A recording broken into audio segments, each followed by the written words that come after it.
to the CTV Ads Summit, to the Understanding the Measurement Opportunity panel. I'm super delighted to be here with a fantastic panel of industry experts to talk about the measurement opportunities and challenges presented by the CTV ecosystem.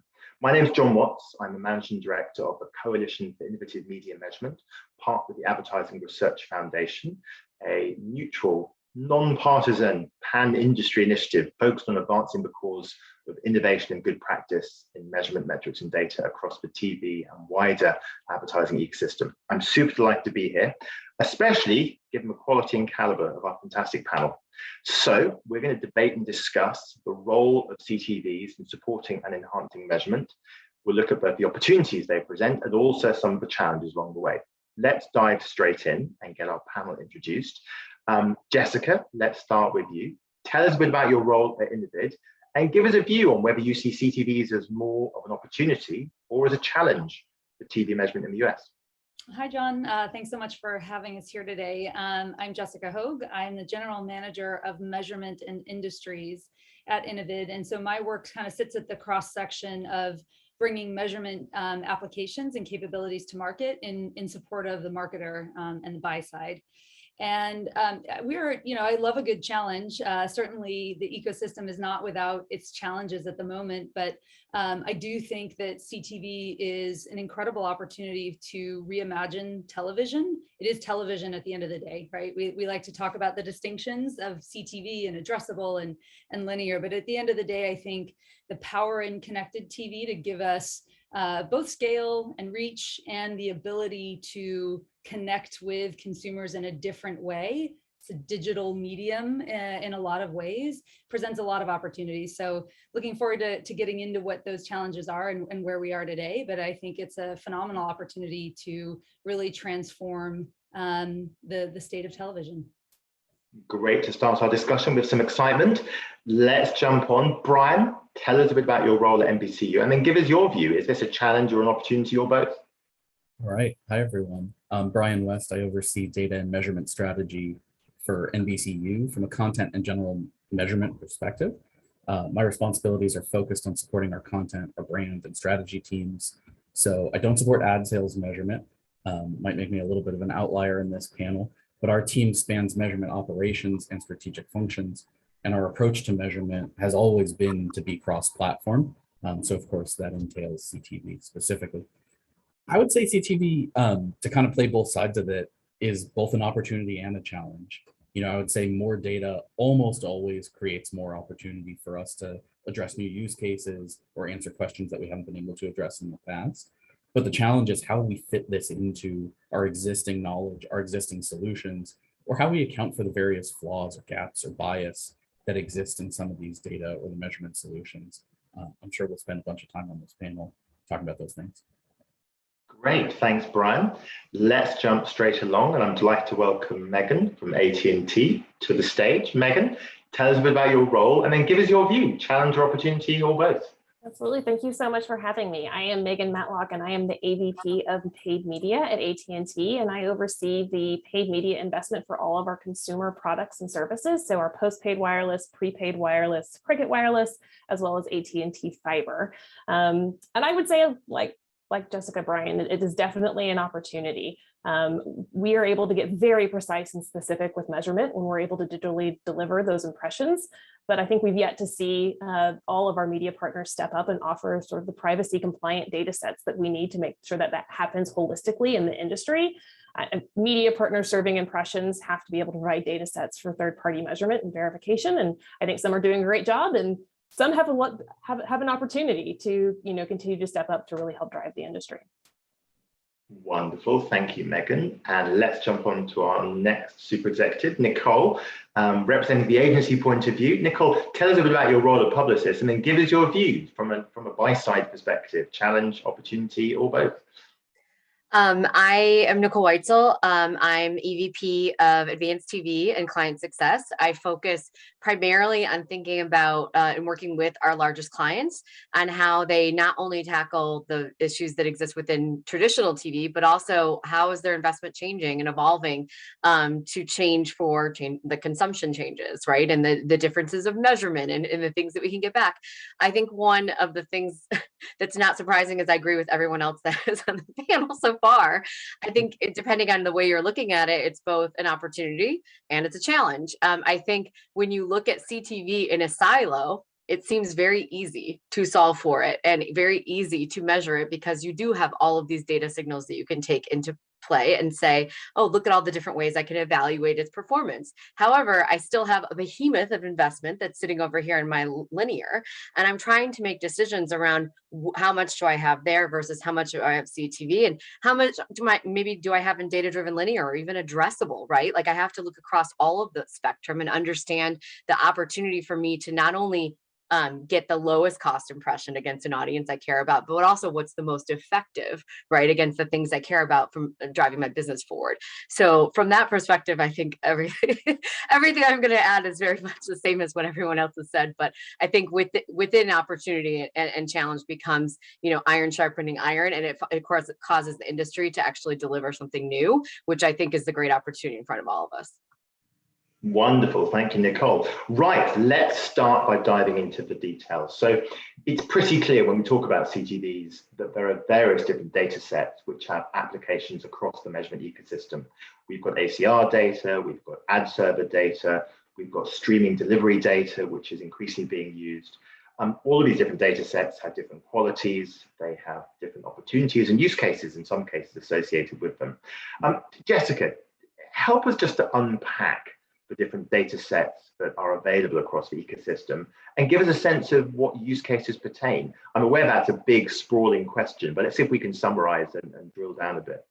Yeah, so I'll start with ad serving data. That's core to our platform, and so it's very near and dear to my daily life. The thing I actually believe ad serving as a method is sort of the unsung hero of measurement, because in a digital world, there is a set of pipes, if you will, that wrap all of the third-party measurement pixels, and they sort of ride on the ad serving rails, if you will. And so without ad serving in the digital ecosystem, and this is absolutely true obviously for CTV, you don't have measurement. So I think that that's an interesting concept when you think about the types of implementations that we had in traditional television, panels and census data and all these things. So ad serving is critically important.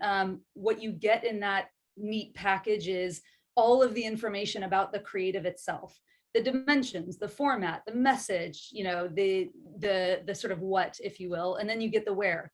Where was it delivered? Where did it show up? In what context? If you think about what we're trying to solve often from a measurement perspective, whether it's reach or frequency or some attributable outcome, all of those data points, while they seem disconnected, are critical to being able to answer those questions. So I think there's a lot embedded in ad serving as a technology and the metadata that it creates. The other thing that often, and this is, maybe we think of ACR data often as a census too, but I think that's a little different. And I'll give you an example. We're the ad serving partner for a lot of global brands. And when we're often the primary ad server, which means that we deliver every impression and therefore we see everything.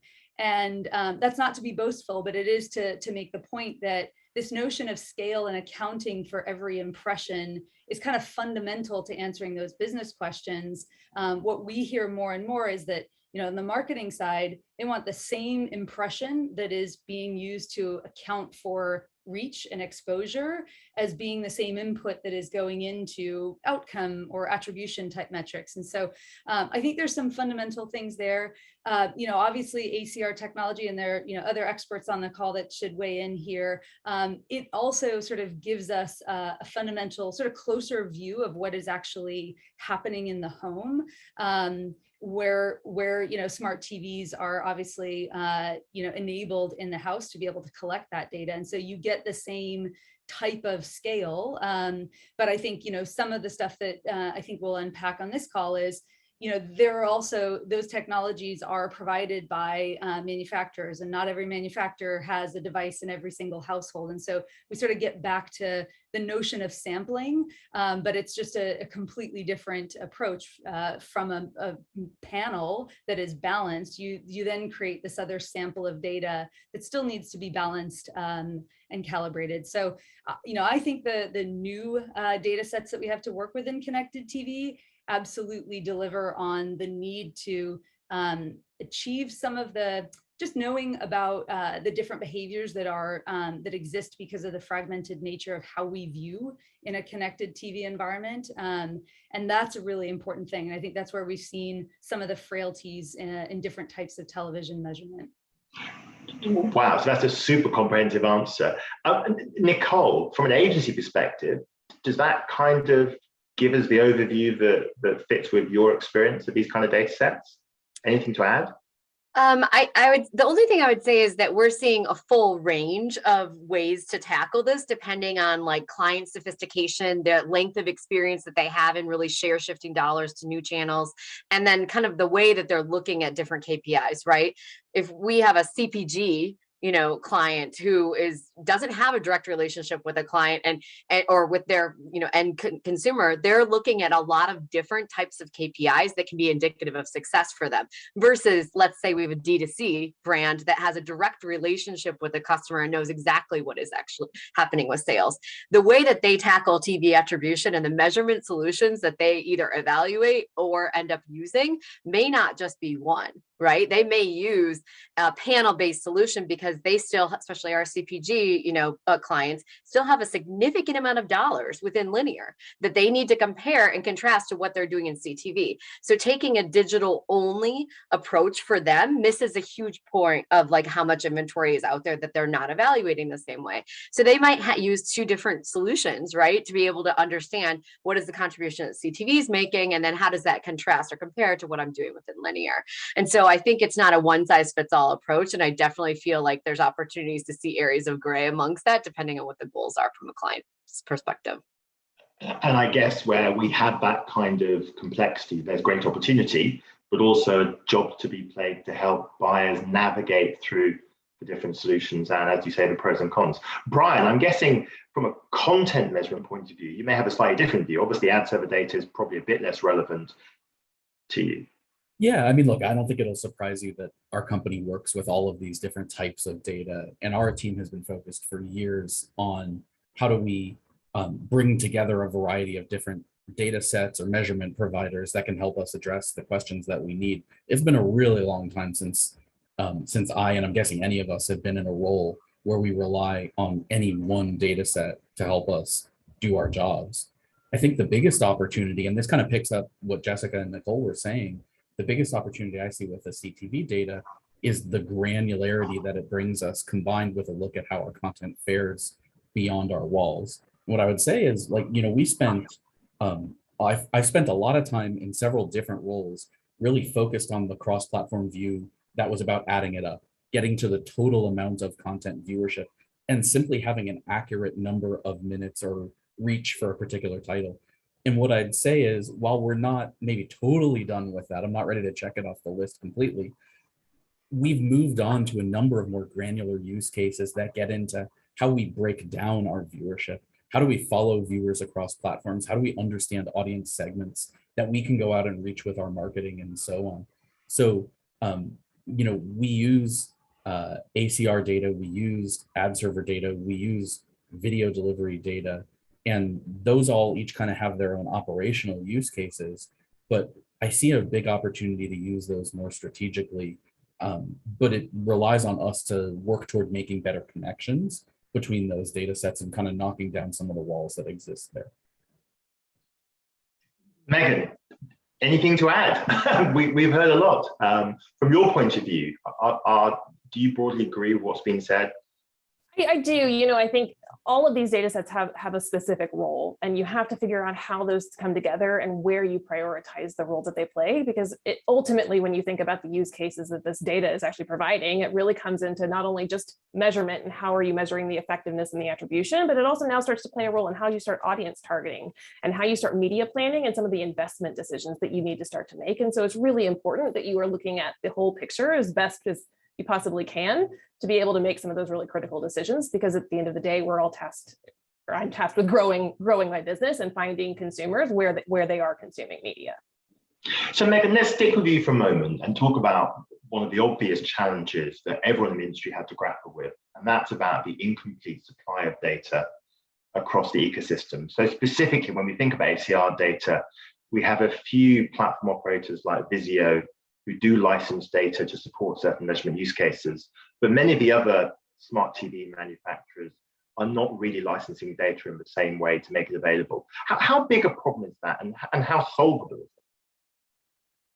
You know, I think for us, all of the providers provide some kind of trends, benchmarks, some sort of solutions. I think the challenge for us is that a lot of times they're not third-party verified. So it's kind of, you need to make sure that you're trusting what they're providing you. And so there's a lot of really good information out there, but it's really about, you know, how do you combine all of that? And then how do you think about that when you're actually looking at the data? Because they're all modeling the data, because they don't have insight into every household, and they all have different models. They all have different biases in those models. So you really need to make sure that you are taking those into consideration when you think about trying to map together that big picture. But ACR data is great for linear decisions. It's fast, it's quick. It helps really understand content because it can be built based off of your ad schedule. And briefly, the models you mentioned, you know, when you have, you know, unpacked and got to grips with how they work, is your sense that they're pretty robust? They do what they claim to do pretty well? Some are better than others, but it's also a place that is continuing to grow. People are continuing to better understand what is happening, and data and technology are continuing to improve upon that. But I think that's a place that we'll continue to see grow in the future. So Nicole, I'm guessing this is something that you've had to grapple with numerous clients, the fact that you have different data sets available for different smart TV platforms. How do you deal with this problem? Well, I mean, we definitely believe, you know, the client leads us in a lot of these cases to serve their business needs. So we're never trying to push down a solution across all of our clients. And that's really because we talked about the differences that exist between categories and, you know, and KPIs that exist that would really differentiate the way that you would approach Evolve it, you know, both evaluating and selecting a vendor in this area. But I will say there's some similarities that exist across all clients, right? And the things that they're trying to do. One, I think really thinking about the mindset you're bringing into these solutions and understanding what they can bring is really important, because I think those people that have a very digital first mindset miss a lot of opportunity in thinking about the full spectrum of what they really need to measure. And we've seen issues where, you know, I'm going to bring in all these impressions into my data lake internally, and it's going to include, you know, this ACR data that I have through a partnership. That ACR data doesn't take into account, where did that run? Did it run on regular linear TV? Was it CTV? Was it time shifted? Like VOD inventory? Was it addressable or a local, right? Like all of those things that go into account to like replicate success, right? If I buy it one time and it does something I want, can I make it happen again? Not if I don't know how I bought it, right? So like that's a big issue up front. And then the other part of ACR data that we've talked a lot about, bias and data hygiene. I don't think we've really dove into what that means. And I think there's a lot of clients that I talk to that don't actually understand what that means. And that's, does the ACR panel that I'm looking at represent the US? Does it look like the US? Because if I make decisions on a smart TV panel, right, that naturally probably doesn't watch as much pay TV as the rest of the US, would I make a decision that actually puts me in a position where I reduce the amount of like linear TV I buy, and I'm actually missing the boat? right? And bringing down linear TV investment has a ripple of impact, right? It can impact your bases, your flexibility, the terms and conditions, the relationships you have with the network. So having an understanding of what you're actually looking at, what is it actually, telling you about your buy, and whether or not it's representative of who you're trying to reach, can make huge swings to the way that you invest. And those those swings can have huge implications. And so that's the one thing that we, talk about in a big way with all of our clients, regardless of the way that what they're evaluating or the way that they're trying to decision, because those implications can be such a far reaching, thing for them from an investment perspective. So Jessica, you've heard two different perspectives there. I'm guessing that if you'd been given $5 for every time a client had asked this question, you'd have several $100s by now, possibly thousands. Give us your sense of how the industry is dealing with this challenge, the fact that the supply of data across the ecosystem is uneven, that we get very different data sets of various different qualities from different platforms. Oh, yes, yeah, I would be wealthy with this question. Is it a solved problem, I guess? Yeah, well, I think pieces of it are working on their way to being solved. So like, I'll give you a very basic example. And I think everything Nicole said is completely spot on, because even though the context of this conversation sort of started with connected TV, we've quickly sort of expanded into, we're just talking about television and how connected TV is really sort of a part of, not something that is managed and bought and thought of sort of in parallel or in a silo. And I think that's so critical. I think that the places where we have seen progress is, when we first started to measure connected TV, the question was, does CTV scale? Is it incremental? And I think there's been so much research, both done, independently by brands, by consortiums, that have demonstrated that yes, it exists at scale. It's not a niche behavior, and in lots of ways, it is incremental to traditional television viewing. Now, what's important, and I like Brian's theme earlier about sort of we can get more granular now, is you have to be able to say what that actually means. And often, over the last like 18 months or so, one of the biggest pain points that we heard in sort of looking at convergent television was the ability to deduplicate an exposure at a household. So very simply, if I'm running on national television and I know that I reached that household, CTV in theory might be incremental, but it's not going to be incremental to that home if they've already seen the same message 3 times. And so where we've really seen some maturity, and it takes a lot of work, it's not for the faint of heart, but where we've seen some sophisticated research come out is then being able to say, okay, at this household level, am I reaching have I saturated already? Am I able to, maybe not no longer deliver via this network into this home, but I can change the message, I can change the creative and optimize that experience. And so I think, very simply, the ability to sort of deduplicate the different types of television consumption in a single household it sounds simple, but that's been a lot of the work that we've seen over the last year. And I think that then feeds into, how do we count better? How do we plan our media schedules better? Planning for that sort of convergence, if you will. And then how do we, improve the next time that we run those kind of campaigns? And Jessica, just to check there, because I think this is something that often lurks under lots of these discussions. What definition of CTV are you using when you say that? Are you thinking about CTV as a certain type of streamed inventory consumed on televisions? Or are you thinking about CTVs as a connected television, a device, which enables access to different types of content? Or are you using it interchangeably to cover both? Yeah, I mean, I do. In that regard, I was sort of thinking about it interchangeably, because you can have a streaming device that is able to receive a live linear feed, and that sort of all gets accounted for as well. That's sort of in the programming and the scheduling. But by and large, what I was talking about is more, streaming on-demand viewership that, it's the opportunity to reach consumers is bought and transacted differently than it traditionally is in linear, and the need to resolve those things into one. Again, it sounds sort of like Holy Grail, but that's how you build an ad schedule for sort of robust reach. So Brian, you've got, again, I guess, a slightly different perspective. You are one of the world's largest content companies, and you have services, channels, programming on pretty much every make and model of TV in the US. Presumably the data you have, the visibility you have of how that content is being consumed on those platforms varies quite widely.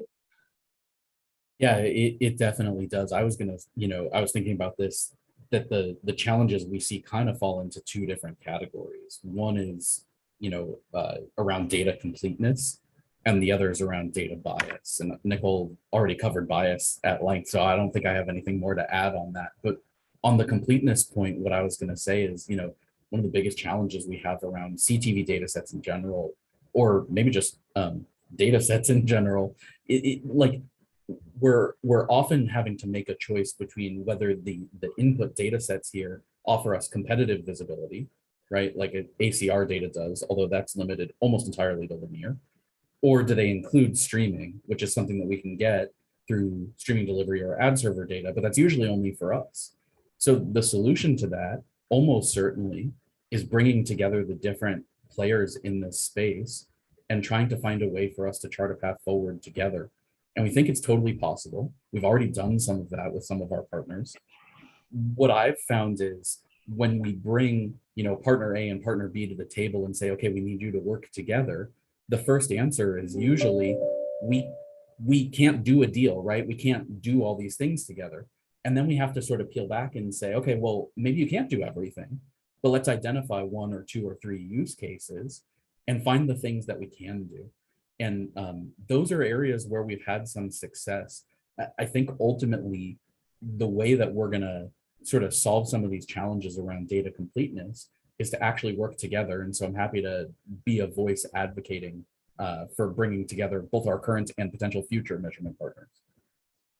That's super interesting. Just before we jump on the next part of the discussion, Nicole, I had a quick question for you. Obviously, many of your clients will be spending directly with companies like Roku and Samsung, who obviously have great visibility of what happens on their own platforms. Are there unique capabilities, measurement offerings that those companies can offer you within their own environments, which are hard to replicate across the wider market? Yes. Right. I think it's no surprise that a lot of the smart TV providers or manufacturers, or OS in the case of Roku, right, have realized the opportunity that exists based on what's happening on screen. And I think you even saw Vizio to an extent start to pull back some of what they were licensing out there and saw the opportunity for what it was. And it's, another version of kind of a silo, right, or a walled garden, where we're able to see, if we're running with Samsung ads on a Samsung TV, what does that compare on incremental reach versus a schedule that's running in linear? And I don't think that's a surprise to any of us. We saw this shift in this start to happen over the last probably year and a half. But as each of the providers is really ramping up, the way that they're approaching the marketplace, I think it's becoming more clear on what their goals are in those areas. And Megan, a question for you briefly. Do the analytics or insight or measurement solutions that are offered by the different smart TV operators, do they shift ad dollars? Do they help you to make investment decisions more easily? So a lot of the times, especially we do try to look at everything sort of holistically, but the more we can measure, the more dollars we can see, the more insights we have into how something is performing, the more likely we are to shift our dollars to a place that we can actually show and measure. A lot of these providers offer campaign specific solutions with pixel-based measurement, which is something, but I do think, we need to get closer and closer to a more holistic industry approach. Let's talk a bit about then, if we touched upon some of the opportunities, let's talk about some of the particular challenges. And I guess the one that comes up daily in my discussions with the industry is just a question of who's actually watching. So we have amazing visibility at the household level, of course, on particular TV devices, but that doesn't necessarily tell us, of course, who's sitting in front of the screen, whether it's 1, 2, 3, 4, however many people in the household. Megan, is that a problem you grapple with, or actually not so much? You've got other ways around that particular difficulty. There are other ways around it, but it is a challenge that you have to think about, because I think even YouTube is an example. They model at the individual level. They're not at the household. So if everything you're doing is at the household level, and then you have one partner that is the individual level, you've got to make sure that you're caring for that in all of your measurement solutions, because otherwise you're going to massively skew what you're doing. And so it's about having just knowing and the visibility into what is actually being modeled and what data you're actually being provided is probably just mission critical to that. But there are other ways around to start understanding really and truly who it is that is watching and who and how you go find them. And from your point of view, those alternative approaches are pretty robust now. They've obviously been developed over the course of some years. Do they work pretty well in your experience? Yeah, for the most part. Again, like there's always continued opportunity for things to continue to improve, but I think we're in a much better place now than we were 2, 3, 4, 5 years ago. So Jessica, Andre Swanston, now at TransUnion, previously Troptic, sometimes talks about what he calls the PhD problem. How do we move between people, households, and devices? From your point of view, do you think there are pretty robust solutions now available which allow buyers or content providers to understand who's sitting in front of the screen, in front of a smart TV? Yeah, I mean, I'll take a bit of a contrarian view. So certainly there are, and we partner with many of them. I think what's interesting to me is what's happening right now. And, before COVID, we were all talking about addressability, how to, not just reach households of a certain age and gender, but to really identify specific cohorts, whether they were, a purchase-based cohort, a lifestyle, behavior, something of that nature. And what's interesting to me is we are sort of, implementing a lot of technology that exists at the household level, and there are techniques to take that down to the person level. But at the same time, there's still this massive desire from the market to get closer to the actual consumer that they're trying to reach. And oftentimes those are very bespoke segments that are built, whether they're built through a CDP or, different data connections. And so then we get back to, it's one thing to go back and identify where those people actually exist. It's a completely different one to then validate and say, I know that all of those, very sort of customized individuals that you're trying to reach were actually in that home at that time. So I don't know, I feel like it's a bit of a confluence of two different needs that's happening right now, but I do think that there is a lot of work being done. I would maybe sort of also harken back to something Nicole said earlier as well. Certain industries, they run a lot of their analytics at a household level. And so it's actually quite easy to do and to unify. It depends on the advertiser and their, the specific product or service when they need to really be speaking to an individual. And so, I think the opportunity for the industry is how do we achieve all of those things? That's quite complicated because it's very difficult to size, my very specific auto brand intender and those types of things. So I think we still got some work to do when it comes to that part of it. And I'm holding out hope because I believe this is, where marketers and big brands really desire to go, and measurement shouldn't be the thing that hold that back. So let's quickly talk about attribution. It's undoubtedly one of the most exciting measurement opportunities. It's obviously not unique to the CTV ecosystem, but CTV does present some unique opportunities in the attribution space. Nicole, when you look at the state of attribution on connected TVs, is it an incredibly exciting ecosystem that's delivering well for you and your clients, or is it still very much work in progress? Work in progress. And I think a lot of that is because I use this term probably too much. There's not a one size fits all. Right now, a lot of TV attribution is about one KPI or one thing. We have a lot of clients that have multiple things that they care about, especially when it comes to TV, especially when it comes to trying to find a place to mimic the efficiency and impact that they've seen in TV for the last 20 years of advertising, right? That doesn't necessarily mean they're shifting it all the way down the spectrum and going one-to-one against these really finite audiences. They may be mimicking a very reach replacement type solution. And because of that, the goals that they have against that might be very different than the one-to-one they're serving through a DSP and optimizing daily. And so what we found is that there's a lot of inputs that TV attribution can give us, right? Insights into performance and things we care about. And that there might be different instances that they're running of solutions across the spectrum. And then we might bring it into another measurement solution that we've built, right? That can take in things like CPMs and day parts and like all the audiences and all these different things, and they can weight them accordingly and say, I'm more interested in mass reach in this, what I'm buying in this, whether linear, whether it's addressable, whether it's right CTV, it doesn't matter. It's just my goal is X, and I want to optimize this buy against these things. And maybe there's multiple things, right? Maybe it's I'm only on 2 weeks and I want to cum reach as quickly as possible in absence of price, like, and I don't care about anything else, right? That's a very different question than I want this audience to go to this car lot, drive a car or build a car online, and I want them to do it the next 7 days.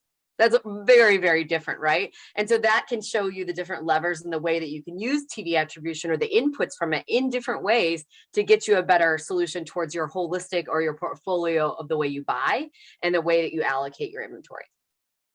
Megan, what's your take on the attribution question? Do you feel you have better visibility of the ROI of the dollars you're investing in the CTV space?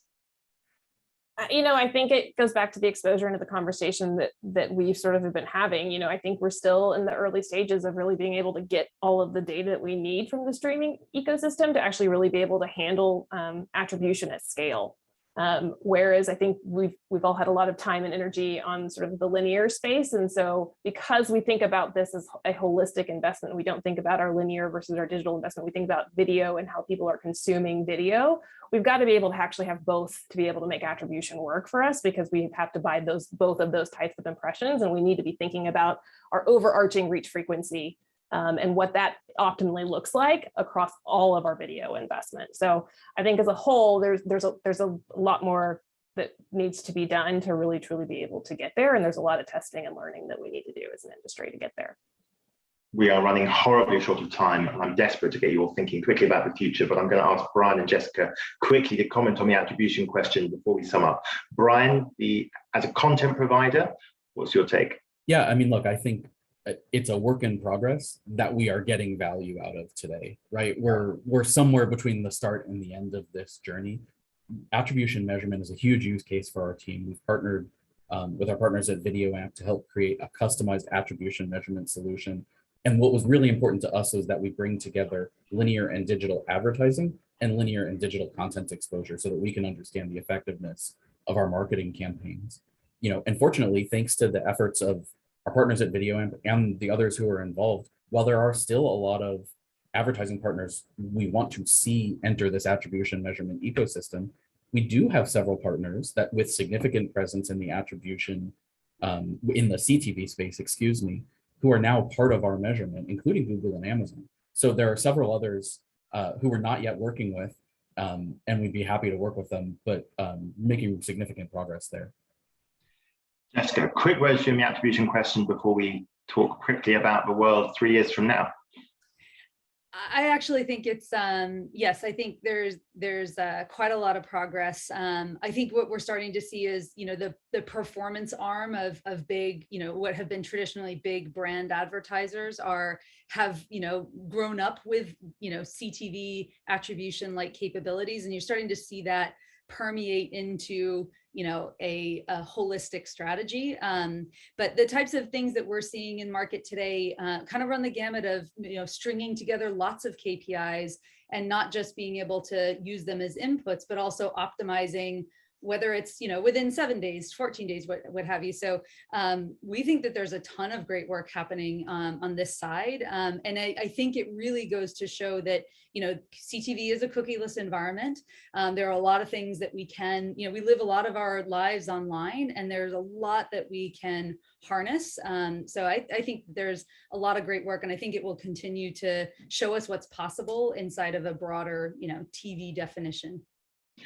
We are just about timed out. I think we have time for a one-sentence answer to our final closing question. One sentence from each of you, sadly. Let's fast forward in time. It's the end of 2025. We've seen 3 more years of development in ecosystem.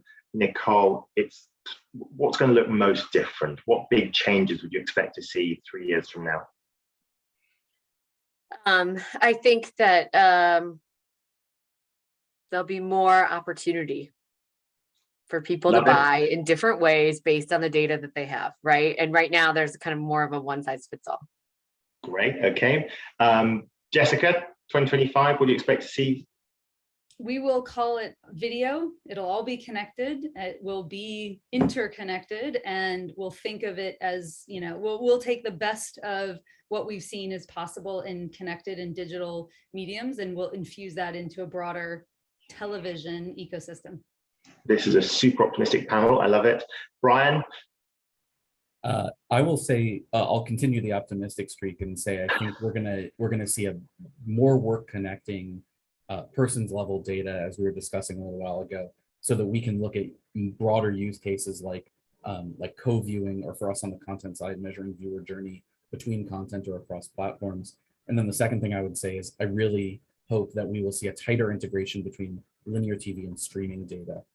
Really feels like those have to get more closely connected for everyone. Megan, that leaves you to round us off with a final word, a final big prediction for 2025. I agree with everyone. I am very optimistic that we will be by 2025, we will have entered a more mature measurement marketplace for this space. And I think it will have done taking the consumer privacy into perspective and making sure that it is, transparent for all, both, advertisers, partners, content creators, and customers. Wonderful. That's a fantastically optimistic and positive set of remarks to round out this panel. Thank you for casting huge amounts of light onto the CTV measurement opportunity. Thank you.